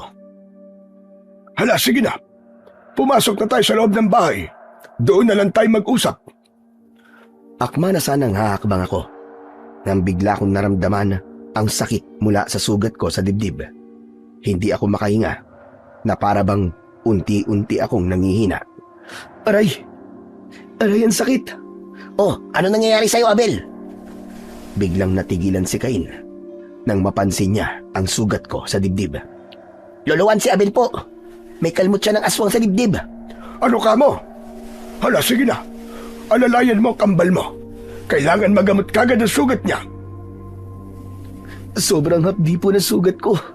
Ang sakit! Tisig mo muna. Halika. Umakbay ka sa balikat ko. Mabilis kong ipinatong ang braso ko sa balikat ni Cain. Sa kanya ko inalalayang maglakad papasok sa bahay. Maya-maya pa ay inihiga niya ako sa katre. Siya na rin ang nagsuksok ng punyal sa bewang ko. Ramdam ko ang pag-aalala sa akin ni Cain. Ayos lang ako. Huwag kang mag-alala, Cain. Hindi ako nag-aalala sa'yo, no? Wala akong pakialam kahit mamatay ka pa. Hindi mo ako maloloko, Cain. Alam kong nag-aalala ka. Nakukuha mo pang ngumiti dyan, ha? Pambihira. Hindi yung balam na ang kahinaan ng mutya natin ay ang kagat at kalmot ng aswang. Bakit kasi hindi ka umiwas? O ano? Bakit tumatawa ka? Sabi ko na kasing nag-aalala ka nga eh. Dismayadong napailing si Cain. At dahil sa eksenang yon, hindi maitago ni Luluan ang tuwa habang pinapanood niya kami. Masarap kayong panoorin, mga apo. Magkasundo na kayo. Sana tuloy-tuloy na yan. Hala, sige na, Cain. Gamutin mo na ang sugat ni Abel. Teka, bakit po ako? Dahil nakita kong nag-aalala ka sa kakambal mo. Kaya ikaw mismo ang gumamot sa kanya. Sabi lang di ako nag-aalala eh. Bakit ba ang kulit nyo? Isa ka pa, tawa ka ng tawa. Para ka walang sugat, ah. Hindi ko napigilan ang hindi maging masaya ng mga sandaling yon. Dahil sa wakas, nakuha ko na ang loob ng kakambal ko. Totoong masakit ang sugat ko. Pero kaya pala yung tiisin kapag alam kong may kapatid ako na mag-aasikaso sa akin. Maya-maya pa ay lumabas ng silid si Luluan, samantalang si Cain naman ay naghanda ng panlinis at gamot para sa sugat ko. Hindi ko namalayan na nakatulog na pala ako. Kinabukasan ay nagising ako na mabigat ang katawan ko. Pagtingin ko sa higaan, nakita kong mahimbing na natutulog si Cain sa tabi ko. Hindi pala nag-aalala, ha? Nakangiti akong bumangon. Kinuha ko ang kumot at itinakip ko yun sa kanya. Pagkatapos lumabas ako ng silid. Wala si Luluan, kaya inakala kong natutulog pa ito. Nagpasya akong lumabas ng bahay. Ngunit nakita ko sina Timothy. Kasama niya ang 4 na mga batang nakalaban ni Cain kahapon. Papalapit sila sa akin, kaya naging alerto ko. Anong kailangan nyo? Bakit nandito kayo, ha? Naparito kami dahil gusto naming humingi ng pasensya sa iyo sa nangyari kahapon. Ayun ba? Wala yon. Kalimutan nyo na yon. Nasaan si Cain? Natutulog pa eh. Teka, bakit nyo hinahanap si Cain? Gusto ko lang siya makausap tungkol sa lolowan niya. Teka, anong tungkol kay Luluan? Mahalagan si Cain na lang ang makarinig ng sasabihin ko. Ay siya nga pala. Ano nga ulit ang pangalan mo? Abel, ako si Abel. Pwede ko bang malaman kung ano ang tungkol kay Lolo Juan? Ano kasi? Anong kaguluhan to, ha? Sabay kaming napalingon sa likuran ko nang magsalita si Lolo Juan. Nanlaki ang mga mata ni Timothy nang makita ang matanda. Abel, sa ibang araw na lang ha. Pagsabi kay Cain, magkita kami sa dating tagpuan. Teka sandali, saan kayo pupunta? Hindi na ako sinagot ni Timothy. Dahil mabilis siyang tumakbo. Pinigilan ako ni Lolo Juan sa braso. Abel, wag na. Wag mo na silang habulin. Huwag kang magtitiwala sa kanila. Kaaway sila ng kapatid mo. Baka may masama na naman silang binabalak kay Cain. Alam ko po, nakaaway po sila ni Cain. Mabuti naman at alam mong hindi sila mapagkakatiwalaan. Hala, sige na. Pumasok ka na sa loob at gisingin mo na si Cain. May inihanda akong almusal ninyo sa lamesa. Aalis na muna ako. Saan po kayo pupunta? Itatanong ko lang sa taong inutusan ko kung masusundo ba nila ang tatay mo. Ganun po ba? Sige po, mag-iingat po kayo, Lolo. Iniwanan ko si Lolo Juan sa labas ng bahay at diretso akong pumasok sa silid para gisingin si Cain. Cain? Cain, gising na. Gumising ka na dyan, Cain. Ha? Pero maaga pa eh. Nakahanda na raw ang almusal natin. Halika na, bumangon ka na dyan. Hinila ko ang kamay ni Cain para ibangon ito. Saka ako lumabas ng kwarto at nauna ako sa kanya na pumunta sa loob ng kusina. Nakita ko ang mga nakahain na pagkain sa lamesa. Meron din na mainit na kape. Biglang kumalam ang sikmura ko. Kaya hindi ko na hinintay si Cain. Nauna na akong kumain. Masarap ang lasa nun. Halos ayoko nang tigilan. Hindi ko rin pinansin ang pagdating ni Cain dahil hindi ko makontrol ang kamay ko sa pagsubo ng pagkain. Ganon din ang nangyari kay Cain. Nagtataka ko, parang may kakaiba sa pagkain. Tila may malakas na puwersang nagkokontrol sa aming katawan. Ano nangyayari? Bakit di ko mapigilan ang sarili ko? Ang sarap ng pagkain. Talaga bang ganito ang pagkain to? Talagang ganyan kasarap ang pagkain na inihain ko sa inyo, mga apo ko. Hindi na kasi ako makapaghintay. Masyado na matagal ang paghihintay ko sa inyong dalawa. Hala, sige na. Matulog na muna kayo. Hindi ko mapigilan ang nararamdaman kong pagbigat ng talukap ng aking mga mata. Hanggang sa tuluyan akong sumubsob sa lamesa. Ganon din si Cain. Nagising akong mainit ang pakiramdam. Naririnig ko rin ang mahinang bulong sa tabi ko. Dahan-dahan akong nagmulat ng mga mata.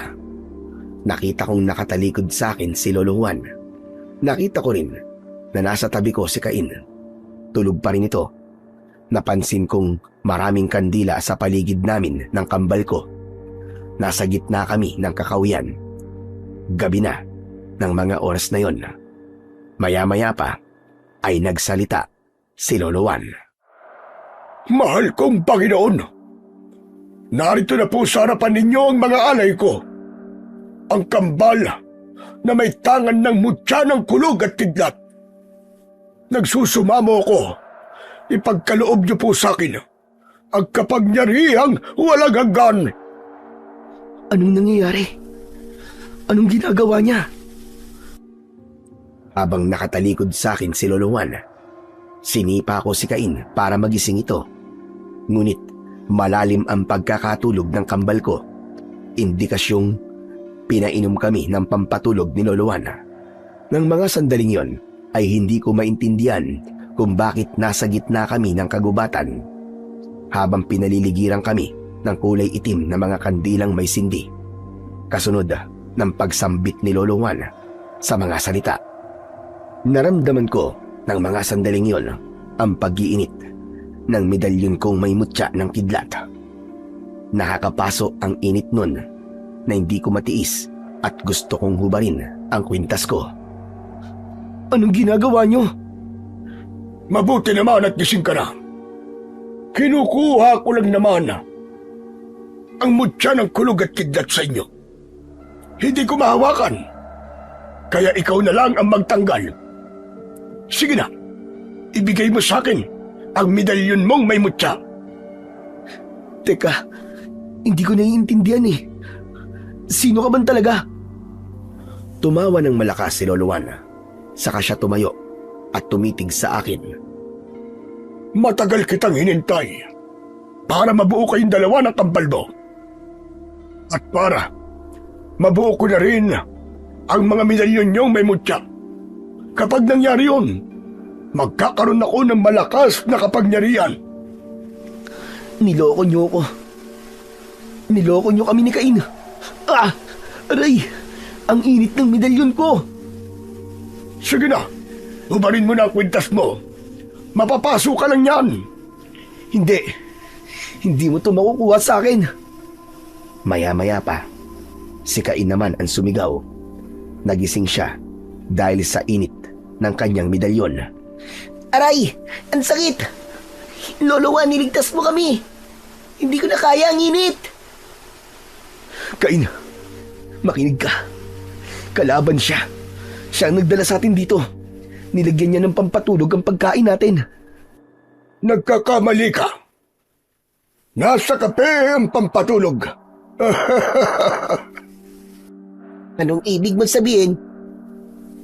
Niloko niya tayo, Cain. Lolo Juan, anong ibig sabihin nito? Apo nyo kami, di ba? Hindi ko kayo totoong apo.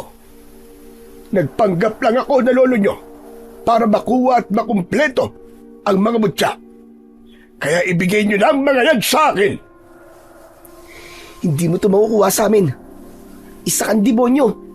At ang dapat sa'yo, mamatay.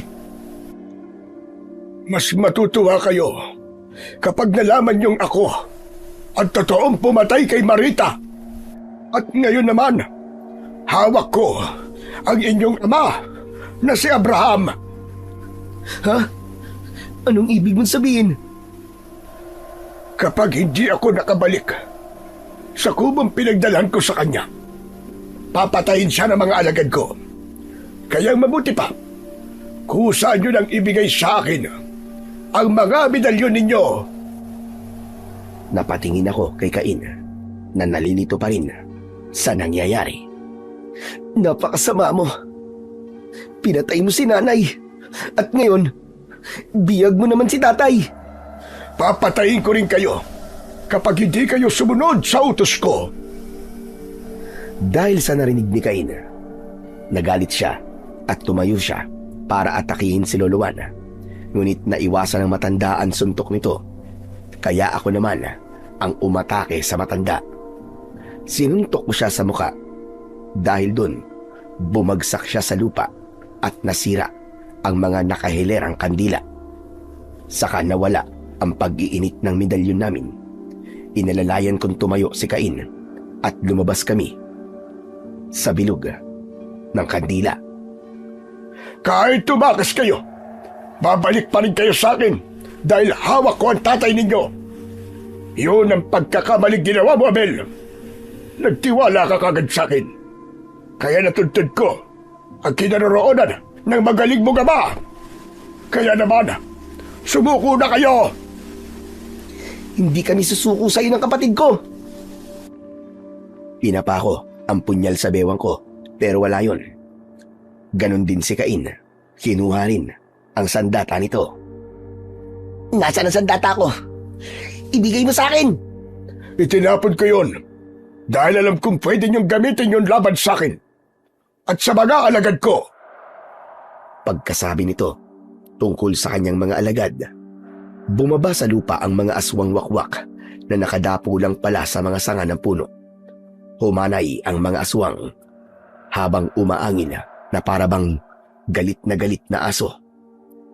Mapupula ang kanilang mga mata at panay ang pagaspas ng kanilang mga pakpak. Cain, kailangan nating lumaban. Ililigtas natin si tatay. Dumampot ako ng kahoy. Ganon din si Cain. Itinutok namin yun sa mga alagad ni Lolo Juan. Hindi ko hahayaan na magtagumpay kang matanda ka.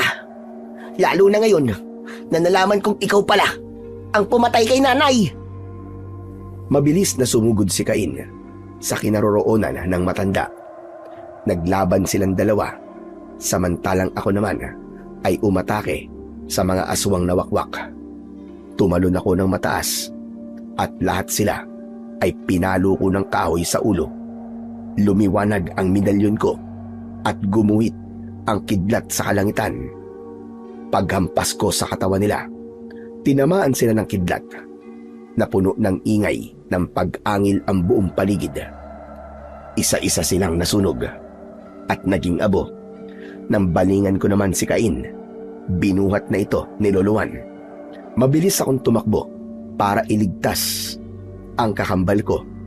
Subalit ibinalibag niya sa akin si Cain. Tinamaan ako sa katawan, kaya sabay kaming bumagsak ng kakambal ko sa lupa. Hindi ako magpapakahirap na ganito kung hindi ko makukuha ang mga medalyon ninyo! Mula sa aming harapan, nagbago ang anyo ni Loloan. Humaba ang bibig nito na parabang sanguso ng aso. Tinubuan ito ng balahibo sa katawan. Ang kanyang mga tenga ay mataas pa sa kanyang ulo. Naging kulay pula ang mata nito na parabang nagbabagang apoy. Lumitaw rin ang kanyang mga ngipin na parabang lagari. Idinipa ng halimaw ang kanyang braso, kaya nakita namin ni Cain kung paanong humaba ang mga kuko nito na parabang karit. Isa siyang aswang na asbo. Matagal kong hinintay ang pagkakataong ito. Ang makumpleto ko ang mga mutya ninyo. Kung hindi ko makukuha ang mga yan, kakainin ko na lang kayo ng buhay nang magbunga naman ang lahat ng mga paghihirap ko. Kung ang inaakala mo ay mapapatay mo kami, pwes nagkakamali ka.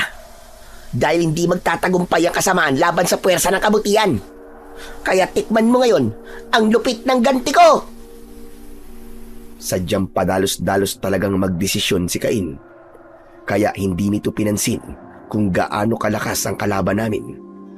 Inatake nito ng palo ang aswang na asbo na si Loloan. Ngunit nakaiwas ito at gumanti ng suntok sa dibdib ni Cain. Bumagsak sa lupa ng pasadsad ang kakambal ko. Kaya naman, pumalit ako sa kanya. Ako ang humarap sa aswang na asbo. Magkakasunod na palo ng kahoy ang ginawa ko. Ngunit hindi ko rin siya tinamaan. Alam ko ang mangyayari sa akin kapag tinamaan ako ng sandata ninyo. Alam ko ang kailangan ko pagdating sa kapangyarihan ninyo. Tama ng satsat. Tayong dalawa magtuos. Mabilis akong sumugod at umatake sa kanya ng palo. Umiwas siya at gumanti siya sa akin ng magkakasunod na suntok na tumama naman ng direkta sa dibdib ko. Bumagsak akong pasadsad sa lupa sa tabi mismo ng kakambal kong si Cain. Sabay kaming tumayo at hinarap ang aswang na asbo. Nagkatingin ng kaming dalawa para sabay na umatake. Pinagtulungan namin si Loloan pero tinamaan niya kami ng tig-isang sipa sa sikmura. Namilipit kami sa sakit at nabitiwan namin ang kahoy na hawak namin. Kasunod ng pagsakal niya sa aming leeg ni Cain. Bitiwan mo ako! Hayop ka! Ito na ang magiging katapusan yung dalawa! Nagkakamali ka! Nagsisimula pa lang tayo! Wala na kayong magagawa ngayon. Pareho ko ng hawak ang leeg nyo. Mamamatay na kayo sa mga kamay ko! Sabay na umangat ang aming mga paa sa lupa. Halos manlabo na ang aming paningin dahil sa mahigpit na kamay ng aswang na asbo. Nagtitigan kami ni Cain. Nag-usap kami sa mata. Pagkatapos ay mahigpit kaming naghawak ng kamay habang umaangil ang aswang na may sakal sa amin. Cain, higpitan mo ang hawak mo sa kamay ko Kailangan nating magkalapit sa isa't isa. Pagdikitin natin ang mutya ng kulog at kidlat. Nang maunawaan ni Cain kung ano ang ibig kong sabihin, kahit nangihina at nanlalabo ang aming paningin, ubod lakas naming hinila ang kamay ng bawat isa upang magkalapit kami. Pilit naming pinagdikit ang aming mga medalyon na may mutya.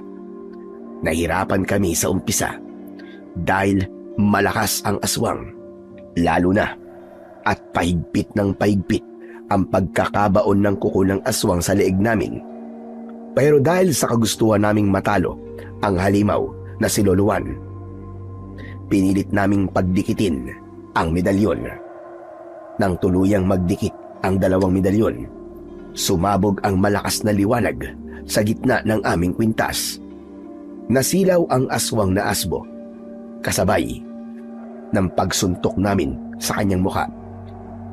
Gumuhit ang malakas na kidlat sa langit, kasunod ng pagdagundong ng kulog sa paligid. Napasigaw ng malakas ang aswang na asbo dahil sa labis na sakit. Nabitiwan niya kami at bumagsak kami sa lupa. Nakita namin na nasa bewang nito ang aming punyal habang umaangil ang aswang at tinakluban niya ang kanyang mga tenga. Nilapitan namin siya at kinuha namin ang punyal sa bewang niya. Hindi na kami nag-aksaya ng oras. Sabay naming ibinaon ang punyal namin sa kanyang dibdib. Saka namin itinapat sa kanyang mutya ang lumiliwanag naming mga medalyon. Naulit ang pagdagundong ng kulog sa paligid at gumuhit ang malakas na kidlat sa kalangitan. Direktang tumama ang kidlat sa katawan ng aswang na asbo. Sumambulat ang nagkapira-pirasong katawan ni Lolo Juan. Kumalat yon sa lupa. Nanghihina naman kaming napaluhod sa lupa, kasunod ng pagbuhos ng ulan at pumatak yon sa aming katawan. Nagyakap kami ng kambal kong si Cain. Tol, kambal ko. Nakaligtas tayo, Tol.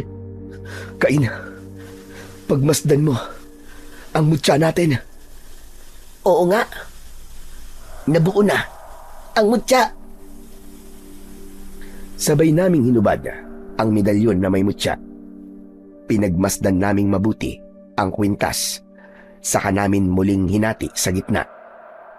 Isinuot namin yon ng sabay sa aming leeg. Pagkatapos nun, inalalayan ako ni Cain na tumayo. Saka naman dumating si tatay. Kasama niya si Timothy. Gulat na gulat kami dahil ligtas ang ama namin. Mga anak! Diyos ko! Ang mga anak ko! Mabilis na lumapit sa amin si tatay. Bakas sa mukha niya ang tuwa at pag-aalala. Tay, paano po kayo nakaligtas? May nagligtas sa akin ng mga bata. Kasama kong isa sa kanila. Pinatay ng taong bayan ang mga aswang na nagbantay sa akin. Kaya ako nakaligtas. Tay? Tay, patay na po pala si nanay. Alam ko, sinabi sa akin ni Tatang Juan nang magkausap kami bago niya ako ikinulong sa kubo. Narinig ng mga batang nagligtas sa akin ang mga sinabi ng matanda. Kaya tinulungan nila ako. Si Cain naman na nakatingin lang kay tatay ay hindi namamalayang may luha na ang mga mata. Ako naman nagpasalamat ako kay Timothy. Ano, ayos lang ba kayo ng kakambal mo? Wala ba masakit sa inyo? Ayos lang po kami, tay. Ligtas na po kami. Tumingin si tatay kay Cain. Hindi siya nagsalita, sa halip niyakap niya ng maigpit ang kakambal ko. Anak, Cain, patawarin mo ko. Kung ngayon lang kita pinuntahan. Ay, wala po kayong kasalanan. Patawarin niyo po ako kung nagsalita po ako kay Abel ng masama tungkol sa inyo. Ayos lang yun, anak. Ang mahalaga, ligtas na kayong dalawa. Ang buong akala ko talaga ay hindi ko na kayo makikita, mga anak ko. Hindi na napigilan pa ni tatay ang kanyang sarili. Maigpit niya kaming niyakap ng sabay. Napaiyak din si Cain nang gumanti ito ng yakap kay tatay. Sa wakas, magkakasama na po tayo. Si nanay po, pinatay po siya ni Lolo Juan. Pinaniwala niya po ako na totoo ko siyang lolo. Ang buong akala ko po, tatay siya ni nanay. Yung pala, balak niya lang pong kunin ang medalyon namin ni Abel. Oo, anak. Alam ko na lahat. Pero hindi siya nagtagumpay, mga anak ko. Ginabayan kayo ng Diyos. Huwag kayo mag-alala. Dahil hindi na ako makakapayag na magkahiwalay pa tayong muli. Isang matamis na ngiti ang gumuhit sa labi ni tatay ng mga sandaling yun. Nang matiyak naming wala ng banta ng panganib sa paligid, mabilis kaming tumayo. Saka lang namin nakita si Timothy. Nakangiti ito at masayang nakatingin sa aming tatlo. Pambihira naman yan. Nakakaingit naman kayo. Hindi nyo naalala na narito rin ako. Timothy, oo nga pala. Halika nga rito. Kinabig ni tatay si Timothy. Saka mahigpit na niyakap at ginulo ang buhok nito. Maraming salamat, ha. Maraming salamat sa pagkakaligtas mo sa akin. Wala pang ano man yun, Mang Abraham. Mabuti na lang po at nailigtas ko kayo dahil kung hindi, baka hindi na kayo nagkita ng mga anak ninyo. Bumitaw si tatay sa pagkakayakap niya kay Timothy. Saka siya umakbay sa aming dalawa ng kambal kong si Cain. Salamat sa tulong mo, Timothy, ha. Kundi dahil sa'yo, baka hindi namin nakasama si tatay. Naku, wala yun. Ang mahalaga, nalaman ko na ang masamang batang kagaya ko ay may pagkakataon din palang magbago at gumawa ng kabutihan para sa kapwa. Basta, alam mo tama ang ginagawa mo. Tama rin ang landas na tinatahak mo. Hindi ka naman masamang tao eh. Ang tunay na masasamang tao ay ang mga kagaya ni Lolo Juan. Tama si Cain, Timothy. Kaya magmula ngayon, kaibigan ka na namin, ha. Tropa na tayo, ha. Aba, dapat lang no. Malaki ang ginawa kong tulong para sa inyo eh. Para naman makabawi kayo sa ginawa niyo sa akin. Ano? Hindi, biro lang. Masyado naman kayong seryoso eh. Loko ka talaga. Akala ko totoo na eh. O wala, sige na mga bata. Umalis na tayo sa lugar na ito. Mahirap na. Baka mamaya may sumulpot pang aswang. Wala na pong aswang sa lugar na to, tay. Nang kumalat po ang malakas na liwanag kanina mula sa mga mutya po namin, tinamaan po ng kidlat ang lahat ng mga aswang. Kaya pati bakas nila ay wala na rin po. Dahil binura na po ng ulan. Nagkatawanan kaming lahat dahil sa mga sinabi ko. Pero totoo yun. Dahil nakita ko kung paanong nasunog ang lahat ng mga aswang sa liwanag na kumalat sa paligid. Sinunog sila ng kidlat at pinaputok naman sila ng kulog. Pagkalipas ng ilang araw, dinalaw namin ang puntod ni Nanay Marita. Pagkatapos humingi ng tawad si tatay dahil hinusgahan niya ang dahilan ng pang-iiwan sa amin ni nanay. Saka ko lang naunawaan ang dahilan ni Marita kung bakit niya kayo pinaghiwalay na magkapatid. Ano pong dahilan niya, tay? Dahil ayaw niya na malagay ang buhay niyo sa panganib. Alam niya na pinaghahanap kayo ni Tatang Juan para makuha ang medalyon ninyong dalawa. Dahil po sa ginawa ni nanay, tumagal ang paghihintay ng pinuno ng mga aswang. Nagkaroon po kami ng pagkakataon para magsanay sa pakikipaglaban. Nang sa ganun, kapag nagkita ulit kami ni Abel, kaya na naming ipagtanggol ang buhay namin.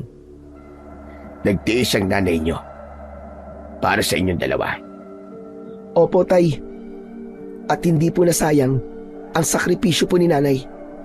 Dahil nagtagumpay po kaming dalawa ni Cain. Kaya iiwan natin si Marita nang may ngiti sa labi upang hindi siya malungkot kung saan man siya naroroon. Inakbayan kami ni tatay at sinimulan na naming maglakad paalis sa lugar na yon. Pagkatapos naming magpaalam kay Timothy, ay bumalik na kami sa aming baryo upang mamuhay ng tahimik at payapa. Sa ngayon, ay suot pa rin po namin ang medalyong may mutya ng kulog at kidlat.